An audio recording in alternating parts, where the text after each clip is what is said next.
I just played the first hour and a half of Star Wars Jedi Survivor. So let's talk about it. My name is James, and I started this channel simply because I love video games.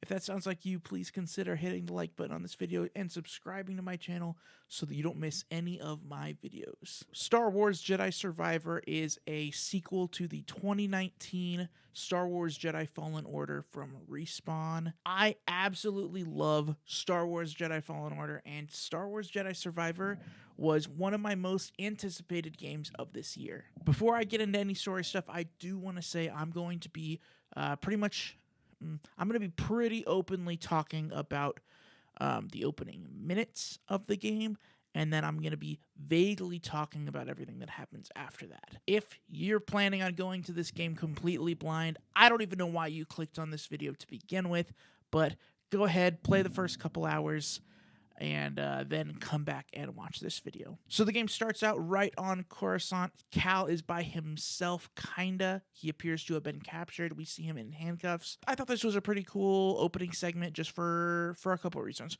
First off, we haven't really seen Coruscant very much post Order 66, which I think is cool, just to kind of see how the Empire has kind of taken over the whole area.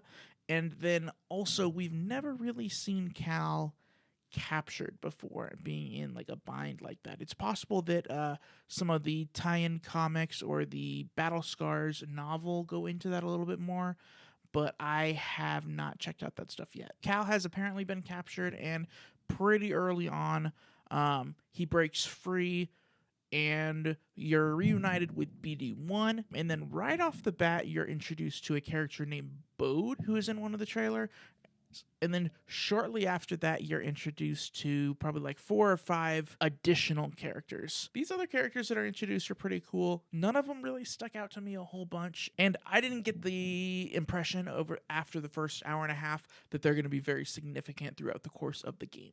After Cal breaks free and takes care of some other business, his objective is now to get off of Coruscant, to leave the planet.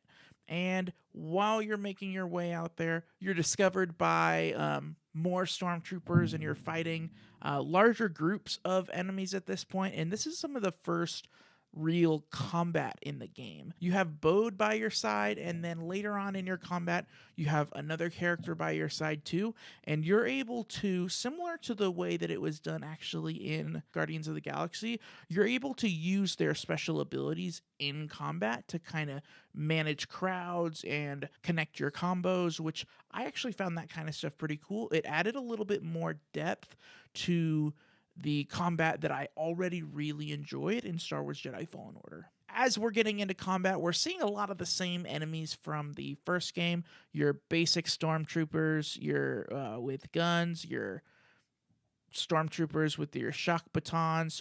I did face a couple of the purge troopers, which I feel like the purge troopers are a little easier to kill in this game. That might be because I have some of the NPCs with me. I had Bode with me at one point, and then I had a different guy with me at one point.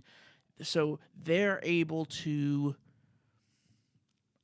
stun and distract the purge troopers so that they're not just coming after you so much. But that was something that I noticed as well.